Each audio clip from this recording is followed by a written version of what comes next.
Vamos fazer uma leitura, Evangelho de João, capítulo 2, versos de 13 a 22.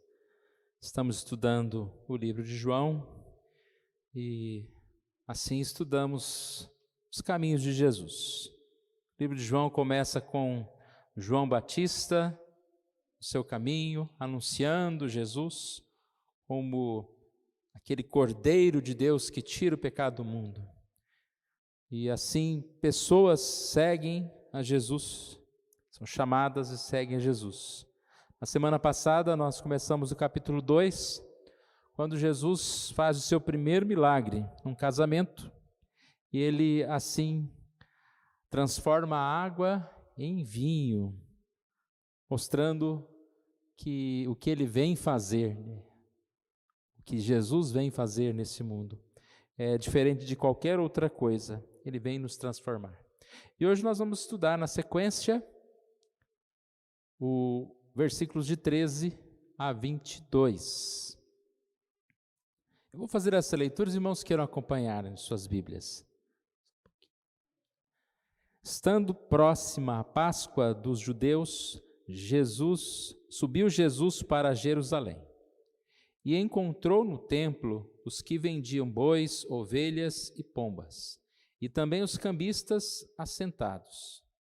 Tendo feito um azorrague de cordas, expulsou todos do templo, bem como as ovelhas e os bois. Derramou pelo chão o dinheiro dos cambistas, virou as mesas.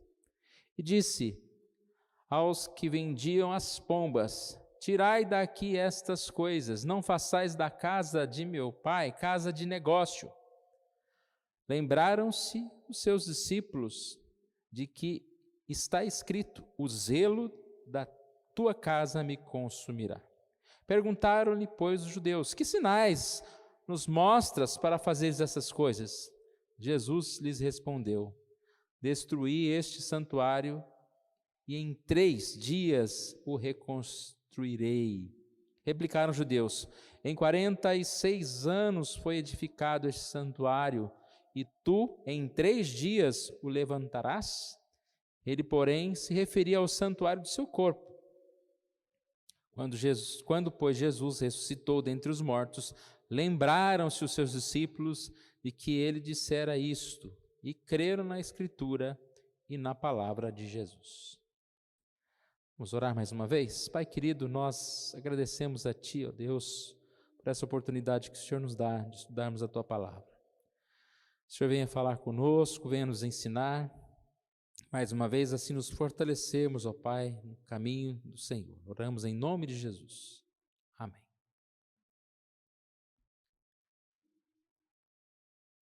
Nós encontramos aqui uma passagem que demonstra aparentemente um Jesus diferente do que nós estudamos semana passada.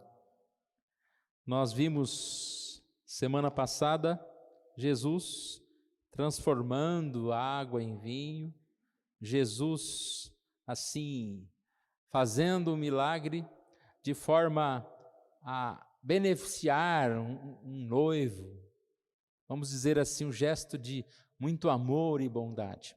E agora a gente vê um momento diferente.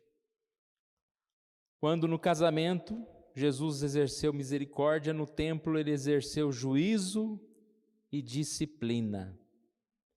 E assim nós percebemos que não há nada de errado, porque Jesus se mostra como alguém completo, como alguém verdadeiro.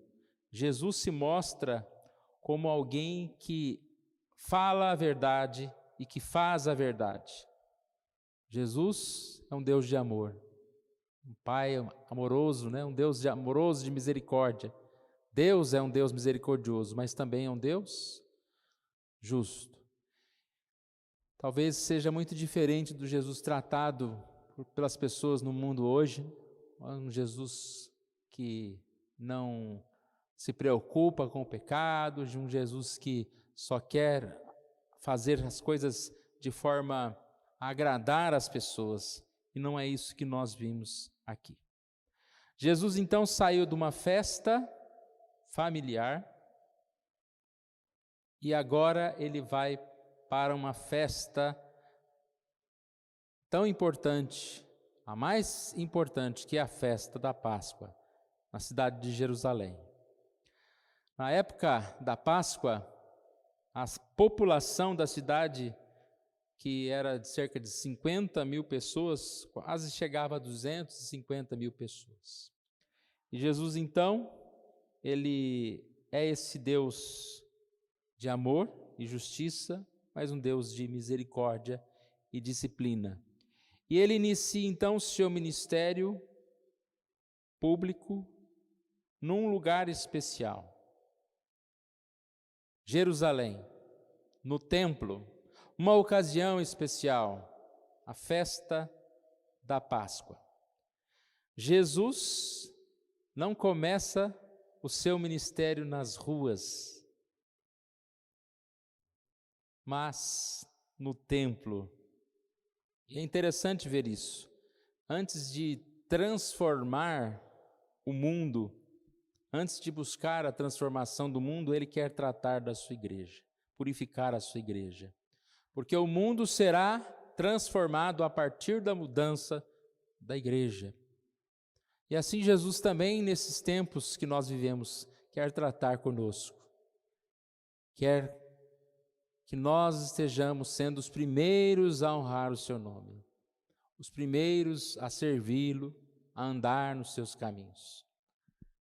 Jesus não vai cobrar de alguém que não segue, ele vai cobrar de nós, que somos seus filhos. E nós precisamos atentar para o Senhor. Ele tem zelo pela casa de Deus, ele chama a casa, o templo da casa do meu Pai, e não uma casa de bagunça, uma casa de oração e não uma casa de negócios. A casa de Deus, então, é lugar de adoração. A casa de Deus é lugar de adoração. Vamos tentar entender um pouquinho melhor essa passagem. Aqui de 13 a 17, olha o versículo 14. E entrou no templo, e os que vendiam bois, ovelhas e pombas, e também os cambistas assentados. E encontrou no templo, né? Ele entrou no templo e encontrou os que vendiam bois, ovelhas, pombas, também os cambistas. Aqui, aonde ele está, é chamado como um pátio dos gentios, é numa das passagens, quase chegando lá mais para dentro. E era um lugar reservado à adoração. Os gentios que não poderiam entrar mais profundamente, era ali que eles tinham lugar para orar.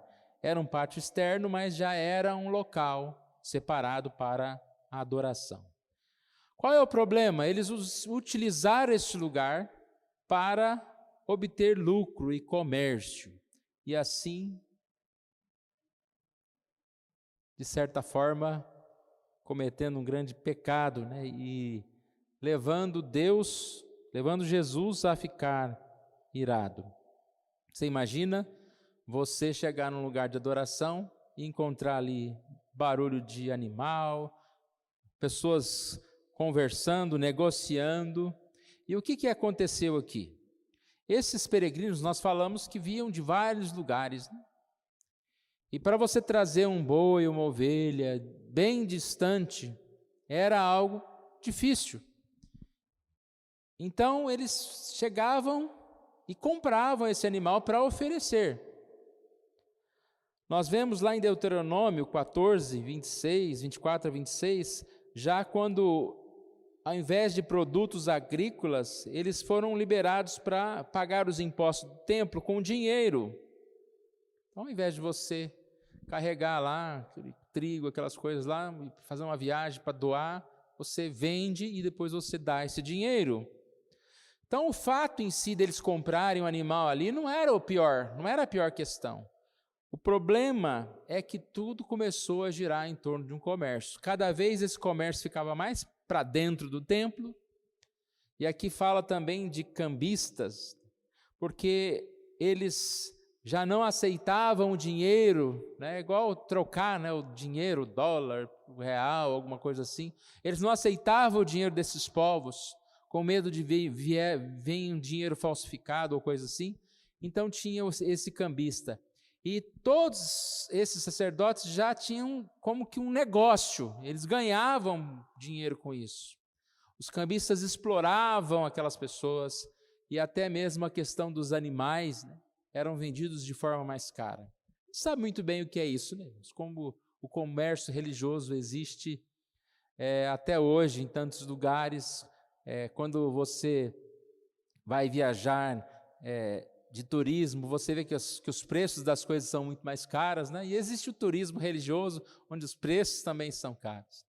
Eu vi um comentarista falando que até havia uma coisa que acontecia, é que aqueles que levavam o animal, é como se tivesse uma inspeção ali na porta, e aí a pessoa falava, não, esse animal teu aí não está muito bom não, você tem que vender e comprar um outro. Eu compro de você esse animal e você tem que comprar outro. E aí ele vendia o animal e eles colocavam aquele mesmo animal lá para dentro e já revendiam mais caro. Então havia todo tipo de situação que foi se desvirtuando da verdadeira adoração. A casa de Deus é lugar de adoração. E aqui eles estavam vivendo em corrupção, buscando o melhor para si mesmo. O ajuntamento ali tinha uma motivação errada. E aí, irmãos, comparando com a nossa vida hoje, qual é a motivação do nosso ajuntamento, de estarmos na casa do Senhor? Existem muitas igrejas que nós, de certa forma, conhecemos que o ajuntamento é quase que uma troca, né? Um vem comprar a bênção e o outro vai vender a bênção. Costumamos dizer que os dois estão errados. Talvez mais errado, ou pode ser, né? Com certeza o mais errado é aquele que está vendendo a bênção, mas aquele que foi ali comprar a bênção também está errado. Porque o propósito de nós estarmos na casa do Senhor é a adoração. Não é lugar de buscar, de trocar e comprar bênçãos. Mas esse tema pode ser alongado aqui por muitas coisas, irmãos, e muitas questões. Qual é a nossa motivação de estar na casa do Senhor? Qual é a nossa motivação de servir ao Senhor? Nós queremos andar bem, nós queremos viver em santidade para buscar bênçãos, nós vamos à igreja porque nós temos medo de nós estarmos mal, ou realmente nós estamos aqui para adorar ao Senhor? E quando nós deixamos nosso pecado, nós deixamos não como um medo, né, de alguma punição, de alguma doença, mas porque nós queremos agradar ao Senhor, nós queremos realmente fazer o bem. A purificação do templo demonstra que Jesus deseja a verdadeira adoração. E assim Ele quer que nós estejamos vivendo de forma diferente. Uma outra parte aqui desse texto é a conversa de Jesus com esses sacerdotes, né? Porque eles devem ter ficado muito, muito bravos, né? Jesus entra ali e começa com esse chicote ali, bater, expulsar as pessoas. Jesus não chegou lá calminho e falou, olha, vamos conversar? É melhor desarmar essas banquinhas. O que vocês acham? Não, Jesus já chegou acabando com aquilo que estava acontecendo. E com certeza esses sacerdotes ficaram muito bravos com Jesus, porque Jesus estava mexendo no lucro deles. Jesus estava fazendo algo que desagradou. E no versículo 18 eles perguntaram, que sinal nos mostras para fazeres essas coisas? Ou seja, o que você está fazendo? Que autoridade você tem para fazer isso? Que autoridade você tem para fazer isso? Repare que eles diante de Jesus, naquela hora, eles poderiam ter caído em si, poderiam ter visto o quanto eles estavam errando em fazer do templo um lugar de comércio, em não estar ali com o propósito principal de adorar a Deus. Por isso eu disse, Jesus começou o seu ministério no templo, em Jerusalém, no templo, na Páscoa, porque a igreja tem que ser tratada. A falsa adoração é a pior coisa. Mas esses não perceberam. Pediram um sinal para Jesus. E aí, que sinal Jesus deu a eles? Sinal que Jesus mostrou para eles? Jesus não mostrou nada, Jesus não operou milagre ali, não fez nada ali. Ele simplesmente falou a respeito de substituir o templo. Jesus está ali, Jesus está no momento da Páscoa. Ele está ali para anunciar que ele veio, a sua autoridade, que o que ele vai fazer vai pôr fim naquilo, não só naquele comérciozinho ali, mas vai pôr fim naquele momento de sacrifícios repetitivos, porque ele é o Cordeiro.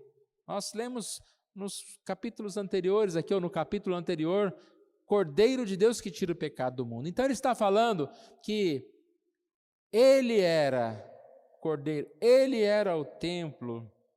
Versículo 19, a resposta de Jesus foi estranha para eles. Destruir, se vocês destruir esse santuário e em 3 dias o reconstruirei. Ele está falando dele mesmo. Vocês podem me matar, mas em 3 dias eu vou ressuscitar.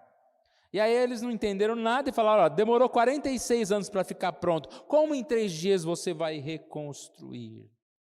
Jesus está falando da sua morte, da sua ressurreição. Jesus está falando a respeito do significado verdadeiro, que com Jesus a verdadeira adoração se torna mais ainda possível. Os adoradores verdadeiros não precisam fazer peregrinações, viajarem para um lugar, mas eles adoram em espírito e em verdade, seja na igreja, seja em casa, seja em qualquer lugar. Jesus está falando que estava chegando ao fim daquele momento, daqueles que não reconheciam Jesus. No versículo 17, diz que os seus discípulos lembraram do versículo, o zelo da tua casa me consumirá. E realmente o zelo de Jesus pelo templo, o zelo de Jesus pela verdade, fez com que essas pessoas, esses o entregassem à morte na cruz. Então Jesus foi aquele que não permitiu, mas veio para mostrar a graça, a verdade. A parte final aqui que nós não lemos, nós queremos ler agora, versículo 23, estando ele em Jerusalém durante a festa da Páscoa, muitos, vendo os sinais que ele fazia, creram no seu nome, mas o próprio Jesus não se confiava a eles, porque os conhecia a todos, e não precisava de que alguém lhe desse testemunho a respeito do homem, porque ele mesmo sabia o que era a natureza humana. Jesus, diferente de outros líderes, diferente de nós, não ficou iludido quando várias pessoas o seguiam, quando várias pessoas aparentemente afirmavam que creram no seu nome. Jesus conhecia. Ele sabia que aquelas pessoas estavam crendo porque viram nesses dias milagres, porque viram o poder de Jesus. Mas o crer era limitado. Eles não acreditavam em Jesus como Filho de Deus, como Salvador. Jesus conhece os corações. Jesus sabe o que é uma verdadeira fé. Uma fé temporária, uma fé que não é verdadeira. Jesus conhece a nossa vida. Talvez a gente possa viver de alguma forma, enganando a nós mesmos, enganando o nosso próximo, mas Jesus conhece, e Jesus olha para nós. Nós devemos estar firmes, e Jesus possa ver em nós a fé, mesmo que seja pequena, né? Senhor, eu creio, aumenta a minha fé, me ajude. Mas Jesus conhece a nossa vida, Jesus conhece o nosso coração, Jesus conhece cada um de nós. Jesus assim vai nos abençoar. Em um momento, Jesus vai a uma festa de casamento e transforma a água em vinho.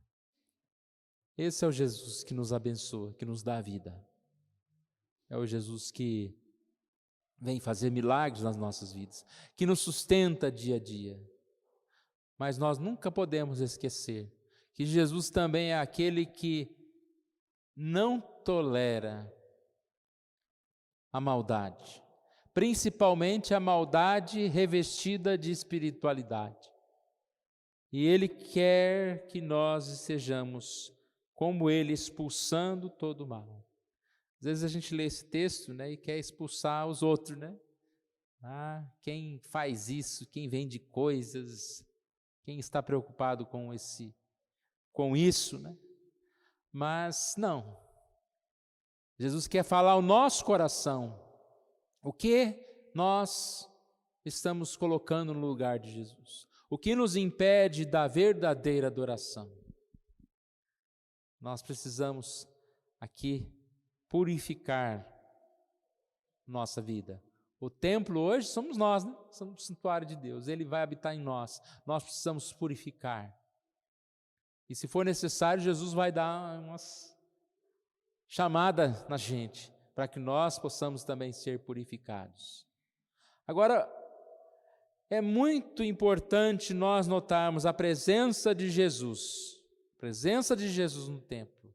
Mais uma vez eu repito, Jesus não começa o seu ministério lá fora, mas no templo.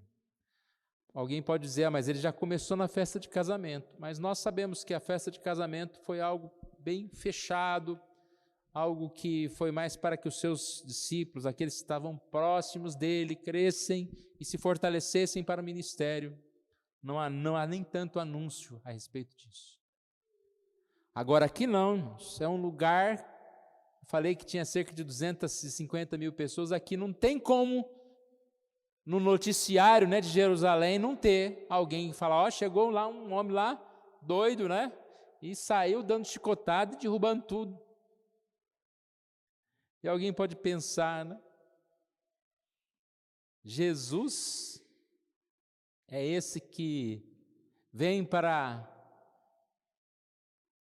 dar esse testemunho mau, né? Não, Jesus vem para dar o verdadeiro testemunho, que é o testemunho da verdade, que é o testemunho da justiça. Jesus está no templo, Jesus está presente. Aqui, essas pessoas, mesmo que creram de forma, digamos assim, sem crer totalmente, mas eles se aproximaram de Jesus e assim buscaram a Jesus. Nós, se buscarmos a Jesus com fé, nós podemos chegar diante dele. Ele não só vê os nossos erros, as nossas falhas, mas ele vê a nossa dor. Ele vê e enxerga os nossos problemas. E nós podemos chegar diante dele, falar com ele, nos entregarmos a ele. Não há solidão que não possa ser assim retorcida, né, mudada para um momento de alegria quando nós temos Jesus conosco, quando nós podemos nos aproximar de Jesus, buscar Jesus. Que assim o Senhor nos abençoe, irmãos, e que a cada dia nós sejamos buscando o Senhor, Deus de amor, Deus de justiça, de misericórdia e de disciplina, o Deus que está no meio de nós e quer preparar-nos, né, como igreja, que nós sejamos abertos a esse trabalho de Jesus no nosso coração, para nós levarmos a mensagem a tantos outros que assim precisa. Vamos orar. Pai querido, nós agradecemos a Ti, Deus, por essa oportunidade que o Senhor nos dá, Senhor Deus. Oportunidade de ouvirmos a Tua palavra, de sabermos que o Senhor Deus se preocupa conosco, saber que o Senhor Deus quer que nós estejamos buscando mais ao Senhor. Ó Pai amado, que nós estejamos sempre nos reunindo com a motivação correta, Senhor Deus, que é adorar e bendizer o Teu nome, Deus. Tire de nós tantas outras preocupações, tantas outras coisas que nos impedem adorar ao Senhor, ó Deus. E obrigado, ó Deus, porque o Senhor é um Deus zeloso, o Senhor é um Deus que nos chamou e quer que nós estejamos andando conforme a Tua santa vontade, ó Deus. Pai querido, nos abençoe e nos fortaleça, ó Pai, mais e mais. Nós oramos em nome de Jesus. Amém.